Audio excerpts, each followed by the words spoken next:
স্বাগতম বন্ধুরা।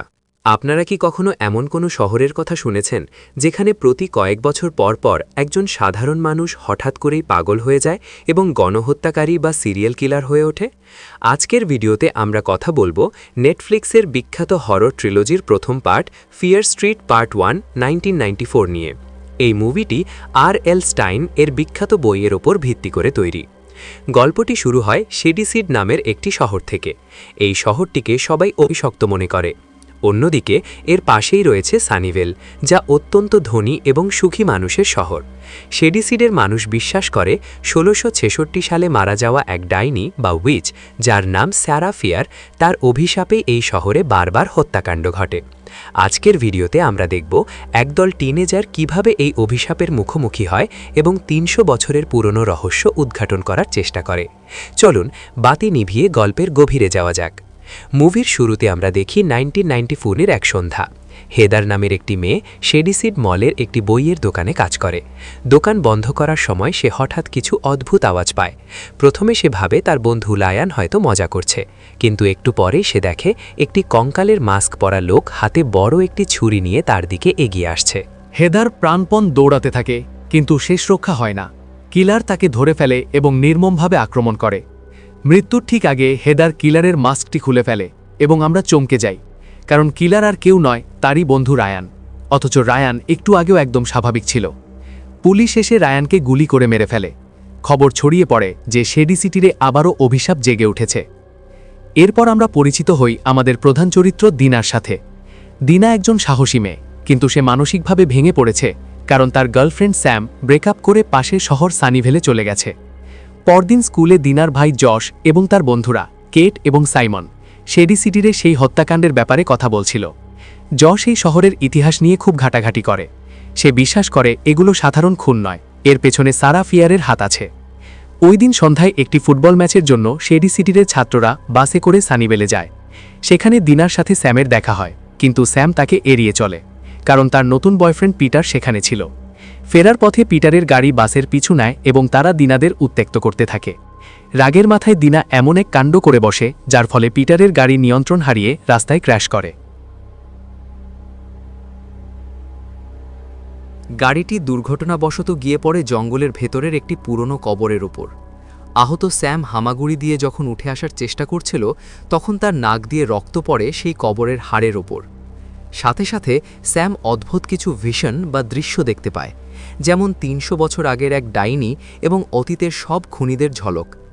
বন্ধুরা তাকে হাসপাতালে নিয়ে যায়, কিন্তু তারা জানত না যে তারা অজান্তেই এক ভয়ানক বিপদ ডেকে এনেছে।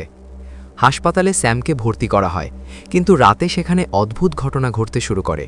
সেই কঙ্কাল মাস্ক পরা কিলার, যাকে পুলিশ আগের দিনই গুলি করে মেরেছিল, সে আবার ফিরে আসে। সে স্যামকে হত্যার চেষ্টা করে। দিনা এবং তার বন্ধুরা কোনো মতে স্যামকে নিয়ে সেখান থেকে পালিয়ে আসে। তারা পুলিশ স্টেশনে যায়, কিন্তু পুলিশ তাদের কথা বিশ্বাস করে না। বাধ্য হয়ে তারা দিনার বাড়িতে আশ্রয় নেয়, কিন্তু বিপদ সেখানেও পিছু ছাড়ে না।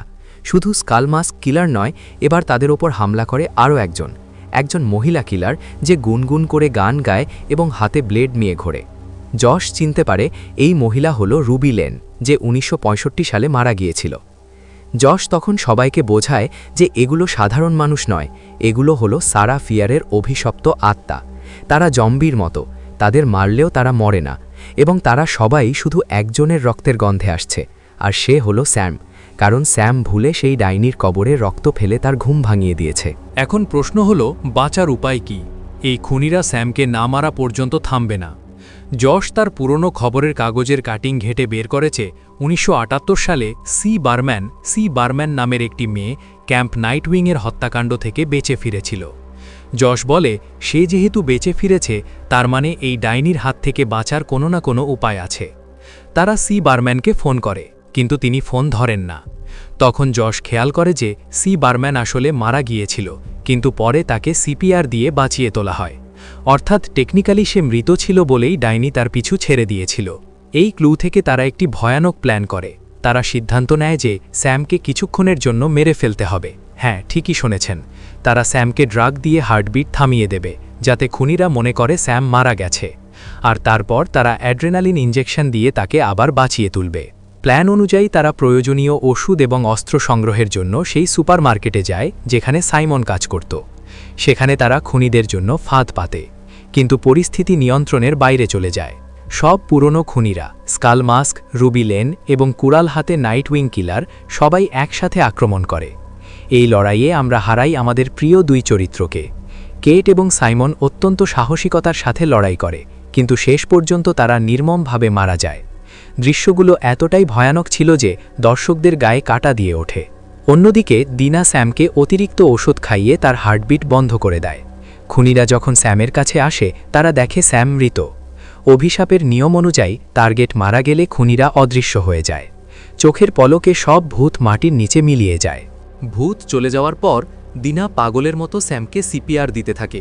অনেক চেষ্টার পর অবশেষে স্যামের জ্ঞান ফেরে। তারা বেঁচে যায়, কিন্তু তাদের বন্ধুদের হারানোর শোকে তারা পাথর হয়ে যায়। পুলিশ আসে এবং তারা ঘটনাটিকে সাধারণ ড্রাগ সংক্রান্ত খুনোখুনি হিসেবে চালিয়ে দেয়, ঠিক যেমনটা শেডিসিটে সবসময় হয়। মুভির শেষে আমরা দেখি দিনা এবং স্যাম তাদের সম্পর্ক আবার নতুন করে শুরু করছে। তারা মনে করে সব শেষ, কিন্তু ঠিক তখনই আমরা এক বিশাল টুইস্ট দেখতে পাই। দিনার ফোনে সি বারম্যান কলব্যাক করেন এবং বলেন এটা শেষ হয়নি, ডাইনি তার নিয়ম নিজেই তৈরি করে। ঠিক সেই মুহূর্তে স্যামের আচরণ বদলে যায়। সে হঠাৎ করে আক্রমণাত্মক হয়ে ওঠে এবং দিনাকে আঘাত করার চেষ্টা করে। আমরা বুঝতে পারি স্যাম এখন ডাইনির দখলে।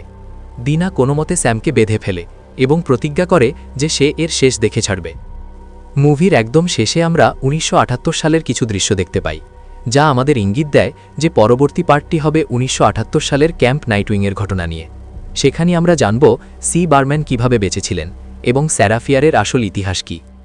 বন্ধুরা, ফিয়ার স্ট্রিট পার্ট 1 শুধু একটি হরর মুভি নয়, এটি বন্ধুত্ব, প্রেম এবং বেঁচে থাকার এক অসাধারণ লড়াই। মুভিটির মিউজিক 90s দশকের ভাইব এবং সাসপেন্স ছিল দুর্দান্ত, বিশেষ করে শেষ দিকের টুইস্টটি ছিল অপ্রত্যাশিত। তো বন্ধুরা, এই ছিল ফিয়ার স্ট্রিট পার্ট 1 1994-এর সম্পূর্ণ ব্যাখ্যা। আপনাদের কাছে মুভিটি কেমন লেগেছে? আপনারা কি মনে করেন দিনা স্যামকে বাঁচাতে পারবে? কমেন্ট করে অবশ্যই জানাবেন। ভিডিওটি ভালো লাগলে লাইক দিন এবং শেয়ার করুন। আর হ্যাঁ, পার্ট 2 এবং পার্ট 3 এর এক্সপ্লেনেশন মিস করতে না চাইলে এখনই আমাদের চ্যানেলটি সাবস্ক্রাইব করে বেল আইকনটি প্রেস করে রাখুন। দেখা হবে পরের ভিডিওতে। ততক্ষণ পর্যন্ত সাবধানে থাকুন, ভালো থাকুন। টাটা।